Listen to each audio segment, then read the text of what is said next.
Hello दोस्तों, कैसे हैं आप सभी। उम्मीद करता हूं आप सभी बहुत ही अच्छे होंगे। तो आज के इस वीडियो में हम पढ़ने वाले हैं क्लास 12 फिजिक्स का चौथा यूनिट गतिमान आवेश तथा चुंबकत्व का 9 इंपॉर्टेंट क्वेश्चन। 9 इंपॉर्टेंट क्वेश्चन देखेंगे जो आपके लिए वेरी मोस्ट इंपॉर्टेंट है, जो बार बार ये बोर्ड एग्जाम में पूछ लिए जाते हैं। तो इससे पहले मैं बता दूं कि यदि आप इस वीडियो को देख रहे हैं और यदि आपको सब कुछ अच्छे से साफ साफ दिखाई दे रहा है तो बहुत ही अच्छी बात है। यदि नहीं दिखाई दे रहा होगा तो आपको इस वीडियो पर क्लिक करेंगे तो आपको इधर एक सेटिंग का ऑप्शन दिखाई देगा, उस पर क्लिक कीजिए। उसके बाद आपको सबसे ऊपर क्वालिटी का ऑप्शन दिखाई देगा, उस पर क्लिक कीजिए। उसके बाद सबसे नीचे आएंगे तो एडवांस का सेटिंग दिखाई देगा, उस पर क्लिक कीजिए। उसके बाद 360p पर क्लिक कर देना है। अब आपकी वीडियो की क्वालिटी अच्छी हो जाएगी। अब आपको सब कुछ अच्छे से साफ साफ दिखाई दे रहा होगा। तो अब हम जान लेते हैं कि भैया ये 9 इंपॉर्टेंट क्वेश्चन कौन कौन से हैं और इन सभी क्वेश्चन को आपको अंत में बताया जाएगा कि कैसे आप इन सभी क्वेश्चन को एक ही जगह से अच्छे से पढ़ सकते हैं। ठीक है,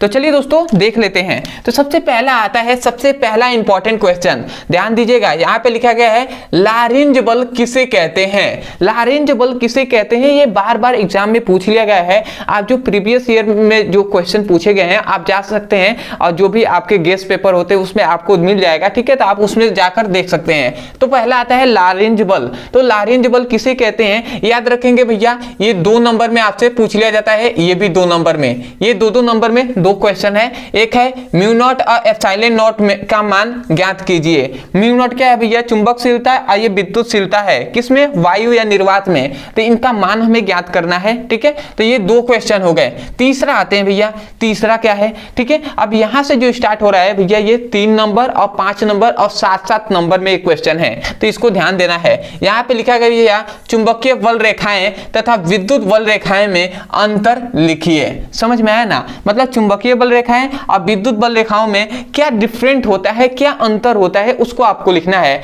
अब मैंने तो अच्छे तरीके से पढ़ाई दिया है, यदि आप पढ़ लिए होंगे तो बहुत ही अच्छी बात है। नहीं पढ़े हैं तो अंत में बताएंगे कैसे आप पढ़ सकते हैं। ठीक है, आते हैं चौथे क्वेश्चन पे। चौथा क्वेश्चन है क्या है भैया, यहाँ पे लिखा है चुंबकीय द्विध्रुव आघूर्ण का परिभाषा लिखिए। चुंबकीय द्विध्रुव आघूर्ण का परिभाषा लिखिए तथा इसका राशि तथा एसआई मात्रक लिखना है। ठीक है, एसआई मात्रक लिखिए, मतलब चुंबकीय द्विध्रुव आघूर्ण का परिभाषा, राशि और इसका मात्रक आपको लिख देना है। ठीक है, तो ये हो गया चौथा। पांचवा इंपॉर्टेंट क्वेश्चन है, ये डेरिवेशन है भैया, इसको आपको याद करना ही है। सबसे पहले डेरिवेशन आप सीख लीजिएगा। ठीक है, जितना आप प्रैक्टिस करेंगे उतना ही आपको अच्छे से आएगा। तो हमने यहाँ पे क्या लिखा है, एक वृत्ताकार धारावाही कुंडली के केंद्र पर चुंबकीय क्षेत्र की तीव्रता का व्यंजक ज्ञात कीजिए।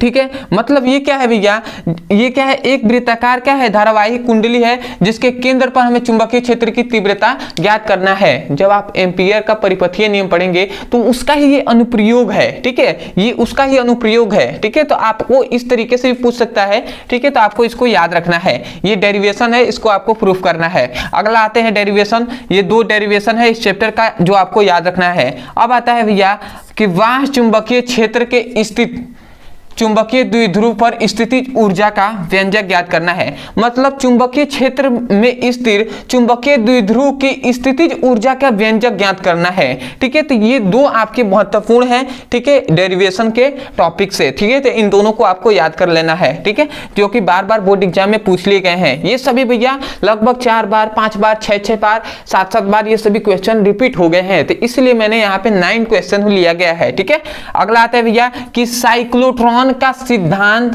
कार्य तथा सीमाओं को संक्षिप्त में लिखिए। ध्यान दीजिएगा, साइक्लोट्रॉन का सिद्धांत लिखना है, कार्य लिखना है, सीमाएं लिखना है। ठीक है, इसके बारे में पूरा इसका रचना क्या होता है उसको सब आपको डिटेल में आपको बता देना है। यदि आपसे आता है 5 नंबर में, ठीक है, तो आपको कम से कम लगभग मतलब 1 पेज तक आराम से लिख देना है। और यदि आपसे 7 नंबर पूछता है तो 1-1.5 पेज तक, मतलब जितना आप उसको अच्छे से बढ़ा चढ़ाकर आपको, मतलब जितना उसको समझाकर एक्सप्लेन करके लिखेंगे आपको उतना अच्छा नंबर मिलेगा। ठीक है, और खासकर राइटिंग का तो आपको ध्यान रखना ही पड़ेगा। ठीक है, अगला आते हैं भैया 7वां जो है क्या है भैया, बायो-सेवर्ट का नियम का उल्लेख कीजिए। अब बायो-सेवर्ट का नियम आप जानते ही होंगे क्या होता है, उसका उल्लेख करने का मतलब है ये सभी जो ये तीनों है ना, ये तीनों आपसे 5 या 7 नंबर में पूछे जाते हैं। तो ये देखिए यहाँ पे लिख दिया केवल बायो-सेवर्ट का नियम का उल्लेख कीजिए। अब केवल आपको बायो-सेवर्ट का नियम ही नहीं लिखना है, बायो-सेवर्ट का नियम के साथ इसको नियम में क्या बताया गया उसके फॉर्मूले को भी प्रूफ करना है। ठीक है, तो इसको भी याद रखेंगे।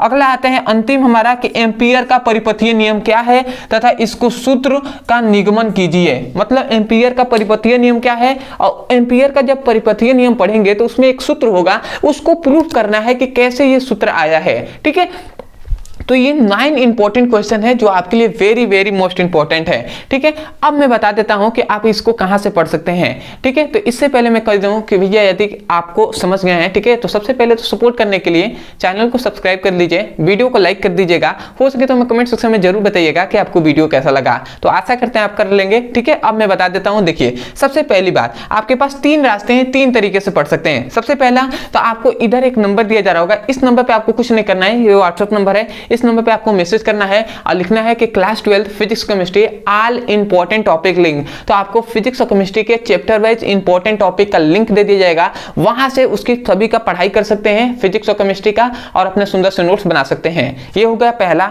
जो स्टेप है। दूसरा आप कर सकते हैं भैया कि इसी वीडियो के डिस्क्रिप्शन बॉक्स में आपको नंबर 1, नंबर 2, नंबर 3 करके लिंक दे दिया जाएगा, तो वहां से आप पढ़ सकते हैं।